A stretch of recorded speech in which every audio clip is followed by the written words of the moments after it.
우리가 계속해서 살펴보고 있는 이 빌립보서 3장의 말씀은 이 빌립보 교회에 가만히 들어와서 할례와 율법을 지키지 않으면 구원받지 못한다라고 가르쳤던 율법주의적 유대인들을 경계하고 하나님의 의이신 예수 그리스도를 믿는 믿음으로 옷 입은 우리가 하나님 보시기에 진정한 하나님의 백성이요 자녀임을 말씀해 주고 있습니다.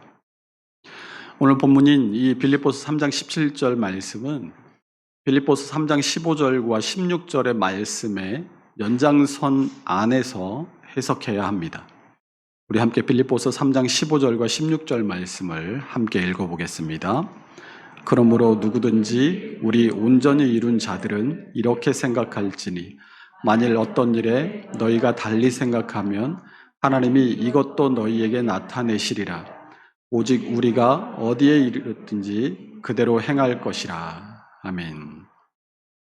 이 15절 앞부분에 그러므로 누구든지 우리 온전히 이룬 자들은 이렇게 말합니다.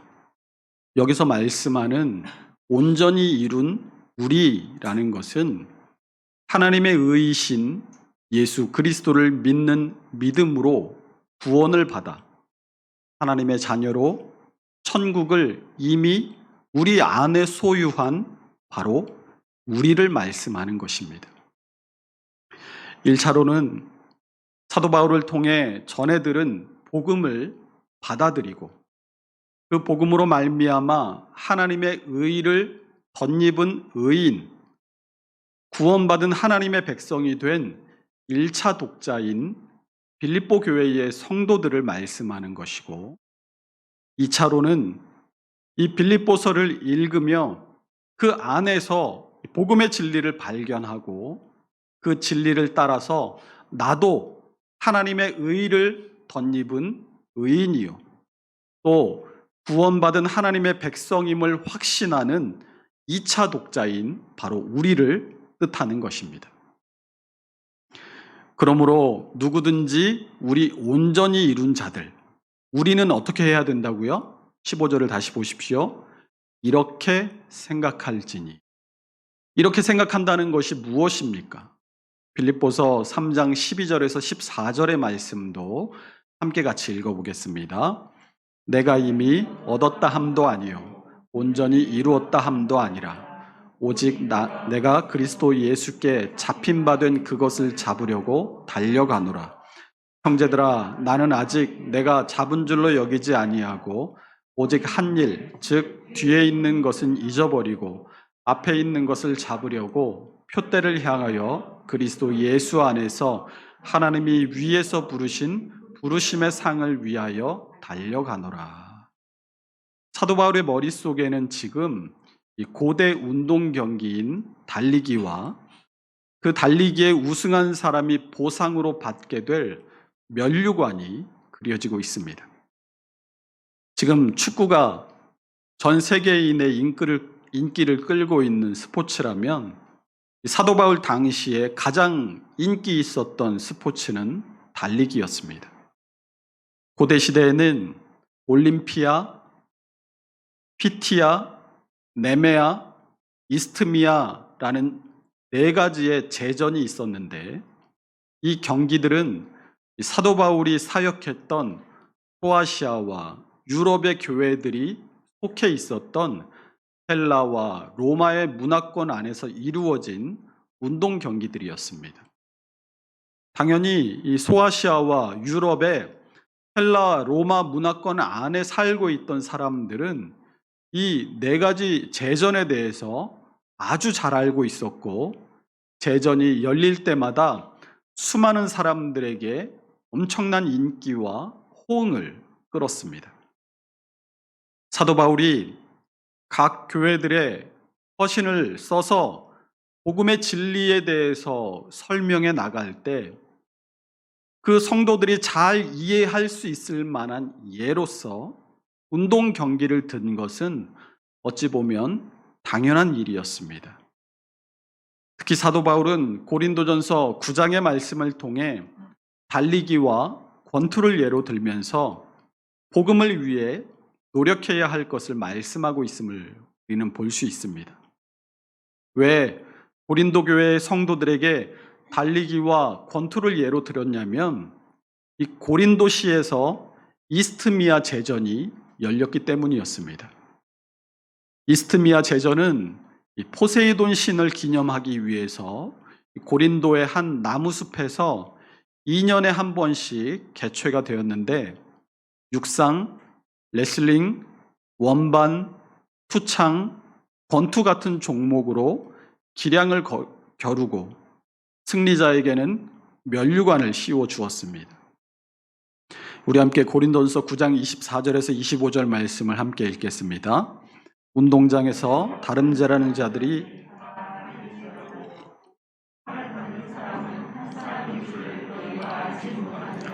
너희도 상을 받도록 이와 같이 다름질하라. 이기기를 다투는 자마다 모든 일에 절제하나니 그들은 썩을 승리자의 관을 얻고자 하되 우리는 썩지 아니할 것을 얻고자 하노라. 아멘.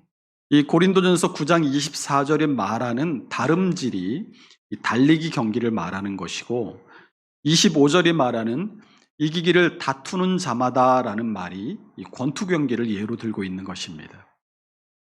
또한 당시에 이 그리스도인들은 이 돈을 벌기 위해서 서로 경쟁하는 것을 부끄러운 일로 여겼기 때문에 운동 경기의 승리자에게는 부상이나 재물이 주어지는 것이 아니라 단순히 월계수 잎으로 만든 화관 하나만을 머리 위에 씌워주는 것으로 그것을 영예로 생각했습니다.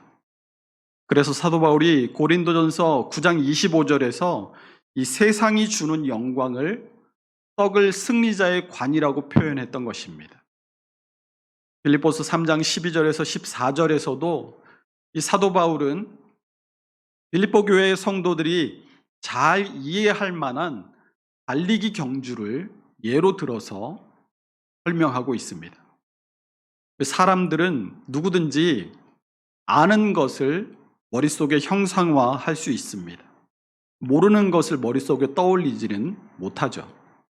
그리고 그 아는 것이 구체적이면 구체적일수록 머릿속에 그려지는 이미지가 더 구체적이고 분명할 수 있는 것은 당연한 일이고 그 이미지가 구체적일수록 설명하려는 내용이 더 잘 이해되는 것도 당연한 일일 것입니다.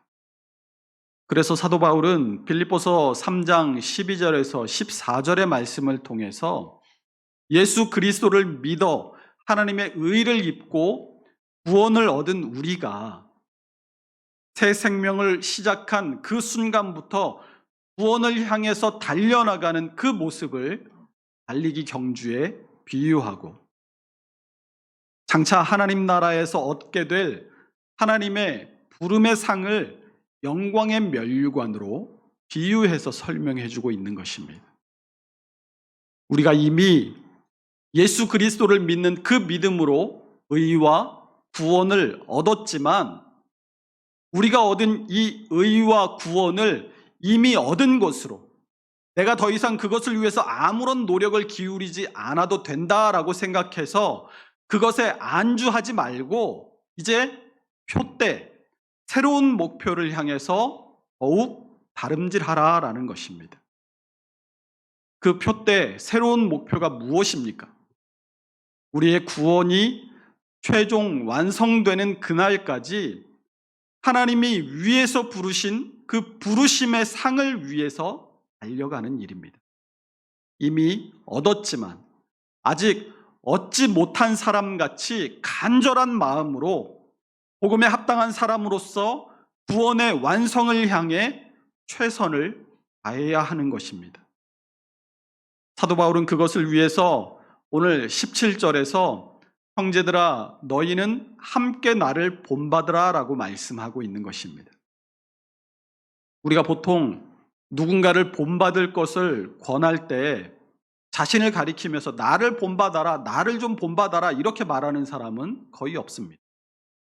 누군가 우리에게 당신 나처럼 사세요, 당신 나처럼 사는 게 잘 사는 거예요 이렇게 얘기한다면 보통 일반적으로 대다수의 사람들이 저 사람 참 교만하다. 가까이 하지 못할 사람이다. 보통 이렇게 생각할 겁니다. 그런데 사도 바울이 자기 자신을 가리키면서 나를 본받으라라고 말한 적이 이 빌립보서 3장 17절 한 번만이 아니었습니다. 고린도전서 4장 16절에서도 그러므로 내가 너희에게 권하노니 너희는 나를 본받는 자가 되라라고 말씀하고 있고, 고린도전서 11장 1절 말씀에서도 내가 그리스도를 본받는 자가 된 것 같이 너희는 나를 본받는 자가 되라라고 말씀하고 있습니다. 우리는 누군가를 본받아서 그대로 살고자 하는 사람을 제자라고 합니다. 요즘은 제자라고 하면 학교 교육 제도 때문에 보통 학교를 우리 머릿속에 떠올리기 쉽지만, 예전에는 제자라고 하면 도제를 머릿속에 떠올렸습니다. 도제에 대해서 이미 여러 차례 말씀드린 적이 있지만, 도제라는 것은 무엇인가를 내가 배우고자 할 때 그 스승에게 들어가서 스승과 함께 먹고 자고 하면서 스승의 관찰과 지도 아래 그 일을 함께 일하며 배우는 과정을 도제라고 말합니다. 이 도제라는 말의 의미가 그러하기에 이 스승의 말, 스승의 생각, 스승의 행동거지, 그것을 그대로 다 흡수하고 베껴서 스승과 똑같이 말하고 스승과 똑같이 생각하고 사고하고 스승과 똑같이 행동하는 사람이 당연히 옳은 제자였습니다. 사도 바울은 예수님과 동고동락하면서 3년 반을 배운 12제자는 아니었습니다. 그러나 다메섹 도상에서 빛이신 예수님을 만나 사도로 부르심을 받은 뒤로는 예수님의 제자로서의 삶을 살았던 사람입니다. 어디서나 예수님을 전하고 예수님의 복음을 전하기 위해서라면 어떤 위험이나 고생도 두려워하지 않고 달려나갔던 신실한 예수님의 제자였습니다. 그런데 그런 사도 바울이 왜 예수님을 본받으세요라고 하지 않고 자신을 본받으라고 했을까요? 그런 사도 바울이라면 당연히 사람들에게 예수님을 본받으세요, 예수님처럼 사세요라고 해야 할 텐데, 오히려 사도 바울이 쓴 자신의 서신서들을 통해서 사람들에게 여러 차례 나를 본받으세요, 왜 이렇게 말을 했을까요? 여러분, 한번 물어보겠습니다. 예수님처럼 살 수 있으십니까? 이 질문이 가진 의미와 무게가 어떤 것입니까? 예수님의 제자로 예수님의 말과 생각과 행동까지 그대로 베껴서 예수님과 똑같이 사세요, 이런 의미겠죠. 과연 우리가 그렇게 살 수 있겠습니까? 여러분이 저한테 목사님은 그럼 예수님처럼 삽니까? 라고 물어본다면 저는 일말의 망설임도 없이 대답할 수 있습니다. 아니요, 저는 예수님처럼 살지 못합니다. 왜 그렇습니까? 예수님은 하나님이시잖아요. 예수님은 이 세상의 모든 사람들의 죄를 대신 지시고 채찍질과 모욕과 죽음을 참아내셨잖아요. 십자가에 못 박히시셨잖아요. 연약한 우리에게 예수님처럼 살라라는 말은 그 기준이 너무 높습니다. 기준이라는 말은 가장 밑바탕이 되는 본보기라고 국어사전은 설명해 놓고 있는데, 쉽게 말해서 기준을 중심으로 해서 어떤 조건을 충족시키느냐, 충족시키지 못하느냐를 나누는 그 기준점, 중심점, 이렇게 이해하면 될 것 같습니다. 그런데 이 기준은 이 표준처럼 고착되어 있지 않습니다.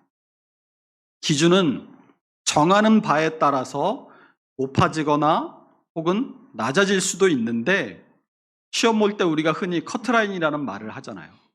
여러분, 운전면허도 2종 소형의 커트라인은 몇 점이에요?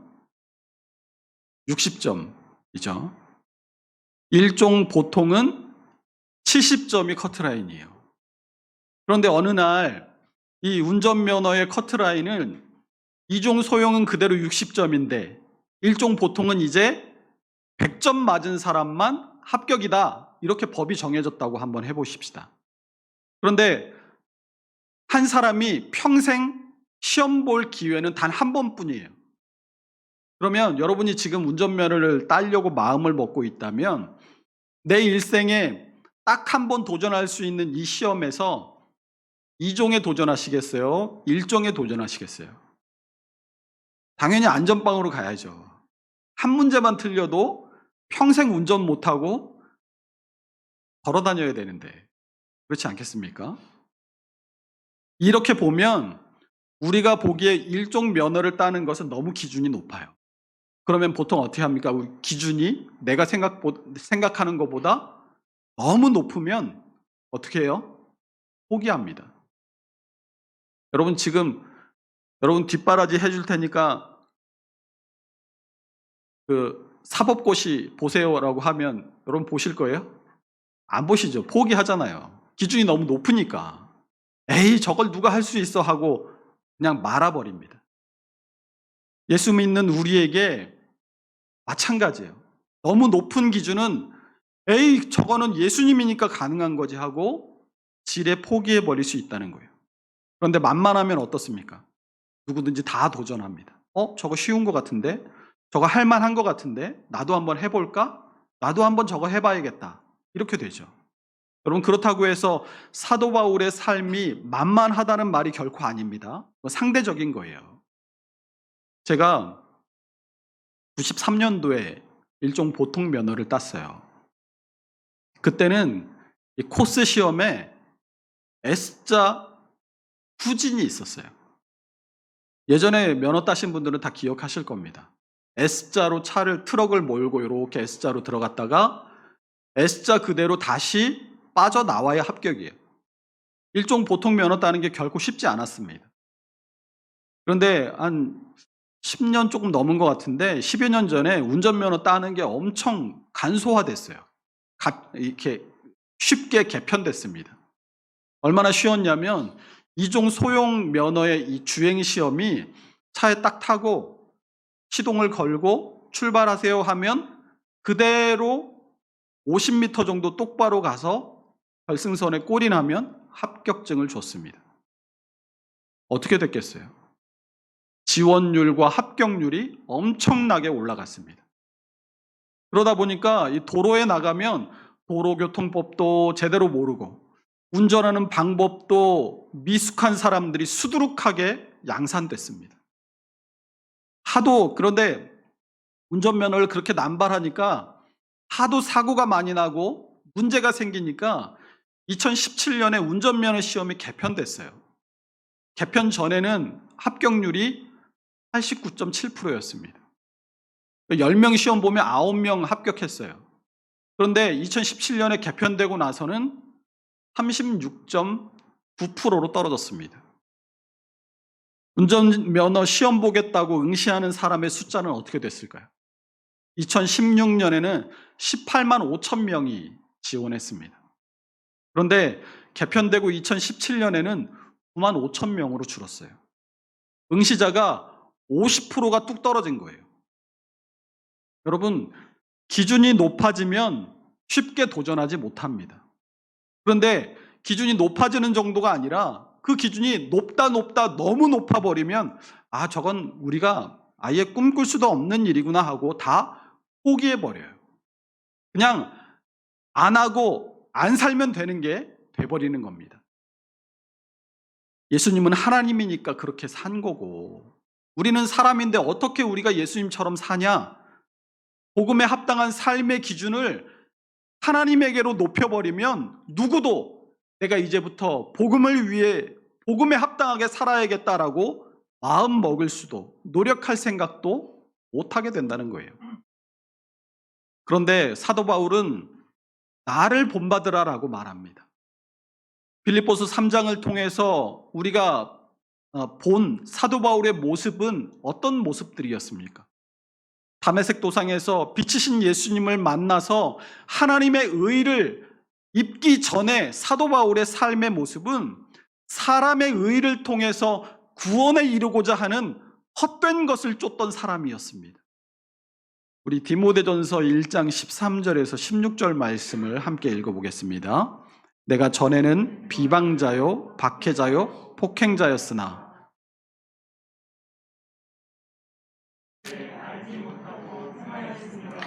우리 주의 은혜가 그리스도 예수 안에 있는 믿음과 사랑과 함께 넘치도록 풍성하였도다.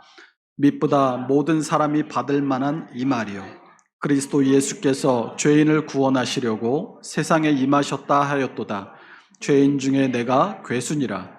그러나 내가 긍휼을 입은 까닭은 예수 그리스도께서 내게 먼저 일체 오래 참으심을 보이사 후에 주를 믿어 영생 얻는 자들에게 본이 되게 하려 하심이라. 아멘. 이 예수 믿기 전에 사도 바울은 이 디모데전서의 말씀처럼 비방자였고 박해자였고 폭행자였습니다. 죄인 중에 괴수로서 살았습니다. 그런데 사도 바울에게 예수님께서 찾아오셔서 그런 사도 바울에게 예수님께서 찾아오셔서 하나님의 의를 입히신 이유가 무엇이라고 말합니까? 디모데전서 1장 16절 하반절입니다. 후에 주를 믿어 영생 얻는 자들에게 본이 되게 하려 하심이라. 믿는 사람들에게 본이 되게 하시려고 사도 바울을 부르셨다라는 겁니다. 이 사도 바울은 빌립보서 3장과 디모데전서 1장의 말씀을 통해서 자신이 예수님을 만나기 전에는 죄인이었고 잘못된 길을 따라가던 사람이었지만 빛이신 예수님을 만나 변화되어서 지금은 복음에 합당한 그리스도인으로 하나님의 부르심의 상을 향해 달려가고 있는 사람임을 보여주고 있습니다. 그리고 역시 과거에는 죄인이었고 썩어져가는 구습을 쫓는 옛사람이었던 우리를 향해서 너희도 나처럼 복음에 합당한 그리스도인으로 하나님의 부르심의 상을 향해 달려가라라고 권면하고 있는 것입니다. 당신들도 나처럼 살 수 있다라고 우리를 초청하고 있다라는 거예요. 그래서 이 NIV 성경, 영어 성경을 보면 이 17절에 사도 바울의 나를 본받으라라는 이 말을 Following my example, 나의 예를 보고 따르라, 이렇게 번역해 놓았습니다. 나도 죄인이었어요. 나도 죄인이었는데 이렇게 복음을 위해서 지금 살고 있지 않습니까? 내가 이렇게 변화된 모습을 보면 당신들도 변화될 수 있습니다. 당신들도 나처럼 변화될 수 있다는 것을 믿으시고 복음을 위해서, 하나님의 부르심의 상을 위해서 그렇게 살아가십시오라고 우리에게 말씀하고 있는 것입니다. 이렇게 형제들아 너희는 함께 나를 본받으라 라고 말씀한 사도 바울은 그 뒷부분에 계속해서 너희가 우리를 본받은 것처럼 그와 같이 행하는 자들을 눈여겨보라 라고 말씀합니다. 여러분, 예전에는 집집마다 옷본이라는 게 있었어요. 혹시 아세요? 아는 분 있으세요? 옷본? 지금처럼 이렇게 그 옷가게 가서 기성복을 사 입는 그런 시대가 아니라 집집마다 그냥 집에서 옷을 지어 입을 때는 이 옷본이라는 게 있어서 옷본을 옷감 위에다 이렇게 올려두고 그대로 그리고 그걸 자르고 바느질해서 옷을 만들어 입었다고 합니다. 또 글자를 처음 배울 때 여러분 깍두기 공책에 이렇게 글자 모양이 점선으로 이렇게 되어 있는 공책이 있어서 그 공책을 펴고 점선을 따라 그리면서 글자를 배우신 경험들이 다 있으실 겁니다. 이것은 글자를 배우는 본이다 해서 글자본이라고 했어요. 누구든지 처음부터 옷을 잘 만들고 글자를 잘 쓰는 사람은 없습니다. 아무리 옷을 맵시 있게 잘 만드는 사람도, 또 글자를 한속본같이 잘 쓰는 사람도 이 본을 따라가는 과정을 반드시 거쳐야만 합니다. 재미있는 것은 이 영어 성경에서 이 17절 하반절의 본을 패턴이라고 번역하고 있다는 거예요. 이 17절 하반절에 너희가 우리를 본받은 것처럼 그와 같이 행하는 자들을 눈여겨보라라는 이 말을, 그래서 이 패턴이라는 말을 통해서 직역을 해보면 우리가 보여준 패턴에 따라서 사는 사람들을 주목해 보세요, 이런 말이 돼요. 다시요. 우리가 보여준 패턴에 따라서 사는 사람들을 주목해 보세요. 다시 말해서 복음에 합당한 그리스도인으로 하나님의 부르심의 상을 향해서 달려가는 그 사람들의 삶의 패턴이 무엇인지를 잘 눈여겨보고 그것을 그대로 따라서 하라라는 말입니다. 복음에 합당한 그리스도인으로 하나님의 부르심의 상을 향해 달려가는 사람들의 삶의 패턴이 무엇을 말하는 것입니까? 빌립보서 3장 12절에서 14절의 말씀이 바로 복음에 합당한 그리스도인으로 하나님의 부르심의 상을 향해서 달려가는 사람들의 삶의 패턴을 우리에게 보여주고 있는 것입니다. 12절에서 14절이 묘사하는 모습이 어떤 모습이었어요? 달리기를 예로 들고 있죠. 달리기를 예로 들면서 설명하는데 그 달리기의 모습이 어떤 모습이에요? 이미 결승선을 통과한 모습입니까? 아니면 그 달리기를 구경하고 있는 구경꾼의 모습이에요? 아니잖아요. 지금 복음에 합당한 그리스도인으로 하나님의 부르심의 상을 향해서 달려가고 있는 사람들의 삶의 패턴이라는 것은 지금 달리기를 하고 있는 선수의 모습이라는 거예요. 온 힘을 향해 다해서 달려갑니다. 왜 달려가요? 오직 한 가지예요. 상을 받으려고. 달리기 하는 사람의 시선은 그럼 어디에 고정되어 있겠습니까? 오직 내가 도착할 그 결승점을 바라보고 거기에 나의 시선을 고정시키고 그것을 표대 삼아, 그것을 목표 삼아 지금 힘껏 달리고 있는 그 모습, 그것이 사도 바울이 말씀하고 있는 복음에 합당한 그리스도인으로 하나님의 부르심의 상을 향해 달려가고 있는 사람들의 삶의 패턴이라는 거예요. 그런데 사도 바울의 옛날 모습은 이 패턴이었습니까? 이 패턴이 아니었어요. 예수님을 만나기 전까지 사도 바울의 삶의 패턴은 사람의 의를 완성시키려는 것이었습니다. 그런데 빛이신 주님을 만나서 주님께서 자신을 부르신 목적을 알았어요. 이 사도행전 22장은 복음을 전한다는 이유로 예루살렘에서 돌을 맞고 붙잡힌 사도 바울이 자신의 삶과 복음에 대해서 변증하면서 예수님께서 자신을 부르신 목적을 말하는 부분이 등장합니다. 우리 함께 사도행전 22장 17절에서 21절 말씀을 읽어보도록 하겠습니다. 후에 내가 예루살렘으로 돌아와서 주께서 내게 말씀하시되 속히 예루살렘에서 나가라.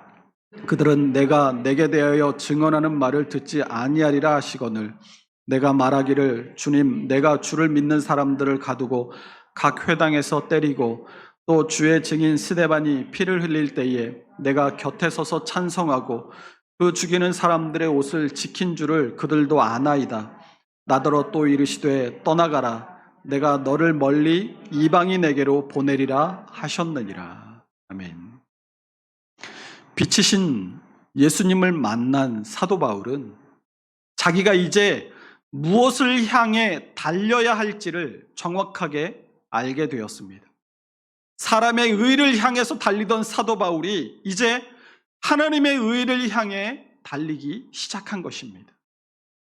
그때부터 사도 바울은 오직 그것만을 향해 달렸습니다. 자신이 만난 모든 사람들이 복음에 합당한 그리스도인으로 하나님의 부르심의 상을 향해서 달려가는 사람이 되도록 복음을 전하고 또 전하고 또 전했습니다. 그래서 사도 바울을 만났던 디모데, 실라, 에바브로 디도와 같은 사람들 모두 사도 바울의 신앙의 패턴을 그대로 받아 그 삶의 패턴에 동참했습니다. 그들에게뿐만 아니라 사도 바울은 오늘 빌립보 교회의 성도들에게도 이 패턴을 보여줍니다. 눈여겨보라라고 말하고 있습니다. 그리고 그것이 하나님의 말씀에 부합하는 패턴이구나라고 확신이 든다면 그 패턴에 너희도 동참하라라고 요청합니다. 또한 사도 바울은 오늘을 살아가고 있는 우리를 향해서도 빌립보 교회의 성도들을 향해 요청했던 것과 똑같이 우리에게 요청합니다. 예수님을 믿는다라고 하지만 여전히 내 안의 죄가 나를 옥죄이고 날마다 죄와의 싸움에 져서 좌절하고 실패하는 이들에게 사도 바울은 오늘 우리에게 말씀합니다. 나처럼 사세요. 죄인 중에 괴수였던 자기를 보라고 핍박자요, 잔해자요, 박해자였던 사람의 의를 통해서 구원을 얻어서 완벽한 사람이 되고자 했던 사람이었지만 지금은 복음에 합당한 그리스도인으로 하나님의 부르심의 상을 향해서 달려가고 있는 나를 좀 보고 나처럼 살라고, 당신도 나처럼 살 수 있다고, 오늘도 우리에게 그 길만이 바른 길이고 바른 신앙의 패턴이고 복음에 합당한 그리스도인으로 하나님의 부르심의 상을 향해서 달려가고 있는 삶이라고, 그 삶을 우리도 살라고 우리를 초청하고 있는 것입니다. 우리 가운데 사도 바울의 옛 모습과 같지 않은 사람이 어디에 있겠습니까? 우리 모두 다 사도 바울의 옛 모습과 같은 사람들 안에 살던 사람들이었잖아요. 그러나 사도 바울이 사람의 의를 벗어버리고 이제 하나님의 의를 옷 입고 믿음의 선한 경주를, 하나님의 상주심을 바라보고 그 표대 결승점만을 향해서 지금 다름질하였던 것처럼 사도 바울이 갔으니 우리도 갈 수 있겠다라는 그 믿음을 가지고 오늘의 나의 삶을 복음에 합당한 그리스도인으로서 표대를 향해 부르심의 상을 쫓아 날마다 힘있게 달려갈 수 있는 삶으로 만들어가기로 결심할 수 있는 우리 모두가 될 수 있으시기를 주님의 이름으로 축원합니다. 기도하겠습니다.